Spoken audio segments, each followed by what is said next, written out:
Halo, selamat bergabung di Mega Series YT. Kita akan bahas lagi Magic 5 episode hari ini. Rasya dan Gibran pun lantas diam-diam keluar dari kamar agar tidak diketahui oleh santri lainnya. Reza dan Jo pun terbangun. Mereka pun merasa heran kemana Rasya dan Gibran pergi. Mereka pun lantas mengikuti mereka. Reza pun juga beritahu Evan. Sementara itu, Irsyad dan Dika sedang mencari petunjuk siapakah pemilik gewang baju itu. Irsyad pun kembali mendapatkan sebuah petunjuk jika gewang baju itu adalah gewang baju yang cukup mahal. Dika pun merasa jika gewang baju itu adalah miliknya Miranda. Karena Bu Miranda yang memiliki penampilan fashionable yang berkemungkinan memiliki gewang baju itu. Irsyad jelaskan kepada Rasya dan Gibran jika mereka sedang mencari petunjuk siapakah pemilik gewang baju itu. Dika katakan pada Rasya dan Gibran jika kemungkinan itu adalah miliknya Bu Miranda.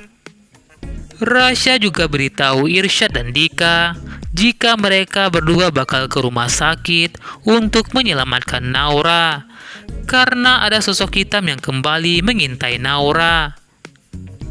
Sebenarnya Irsyad dan Dika mau ikut dengan mereka, tapi tidak mungkin takut ketahuan oleh Ustadz. Rasya pun minta Gibran untuk memegang tangannya. Rasya akan gunakan kekuatan angin mereka agar mereka sampai di rumah sakit tepat waktu. Sementara itu, Reza, Jo, dan Evan diam-diam merekam Rasya dan saudara-saudaranya. Untung saja burung hantu itu tidak ingin jika Reza merekam kekuatan Rasya. Burung hantu itu pun lantas mengganggu Reza, Jo, dan Evan. Burung hantu itu mengotori mereka. Mereka pun tidak jadi mengikuti Rasya, Dika, dan saudara-saudaranya. Mengetahui jika ada Reza, Jo, dan Evan, Rasya dan Gibran pun mencari tempat yang aman untuk menggunakan kekuatannya. Rasya dan Gibran pun berhasil sampai di rumah sakit dengan kekuatan angin yang dimiliki oleh Rasya. Mereka pun langsung keliling rumah sakit untuk menemukan Naura. Sementara itu, Naura berhasil ditangkap oleh Miranda. Rasya dan Gibran pun melihat Naura ditangkap oleh sosok hitam itu. Miranda yang melihat Rasya dan Gibran, Miranda pun lantas mendorong Naura sehingga Naura pun hampir jatuh dari gedung lantai rumah sakit itu. Rasya berusaha menangkap Miranda. Awalnya Rasya berhasil menangkap Miranda, namun saat itu Rasya juga harus menyelamatkan Naura. Gibran pun mencoba mengulurkan tangannya kepada Naura, namun Naura pun akhirnya terjatuh. Namun untung saja, Gibran berhasil menggunakan kekuatan siulnya itu. Gibran memindahkan sebuah kasur, sehingga Naura pun jatuh di atas kasur itu. Naura pun akhirnya selamat.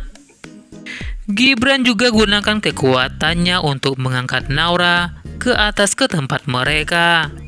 Mereka bertiga pun lantas mengejar sosok hitam itu, namun sayangnya mereka tidak mendapatkannya. Abi Fajar pun tak sengaja melihat Rasya, Gibran bersama Naura. Naura katakan kepada Abi jika sosok hitam itu ingin mencelakai Aisyah. Abi Fajar pun lantas meminta Rasya, Gibran Sementara itu, Abi Fajar bakal mengejar sosok hitam itu. Hampir saja Abi Fajar berhasil menangkap sosok hitam itu, namun sayangnya Abi Fajar kehilangannya. Saat itu Rasya begitu khawatir kepada Naura. Tanyakan kondisi Naura, apakah Naura terluka ataukah baik-baik saja. Gibran pun merasa jika sikap Rasya terlalu berlebihan, padahal Naura sudah mengatakan jika dirinya baik-baik saja. Naura tanyakan pada mereka bagaimana caranya Gibran bisa menjatuhkan barang-barang itu dari jauh. Gibran pun lantas beritahu Naura jika Gibran punya kekuatan siul yang bisa memindahkan barang-barang. Rasha juga jelaskan kepada Naura jika mereka semua punya kekuatan, begitu juga dengan Naura. Saat Rasha ingin beritahu Naura tentang artikel berita kematian Aisyah Fajar di usia 16 tahun itu kepada Naura, tiba-tiba Abi Fajar pun datang. Abi Fajar minta Rasha dan Gibran untuk pergi ke pondok pesantren karena tidak baik bagi mereka diam-diam menemui Aisyah tanpa seizinnya Abi Fajar. Sementara itu, tangan Miranda pun terluka karena Rasha. Miranda tak ingin jika Rasha dan Gibran tahu soal luka itu karena berbahaya bagi Miranda. Miranda bisa ketahuan.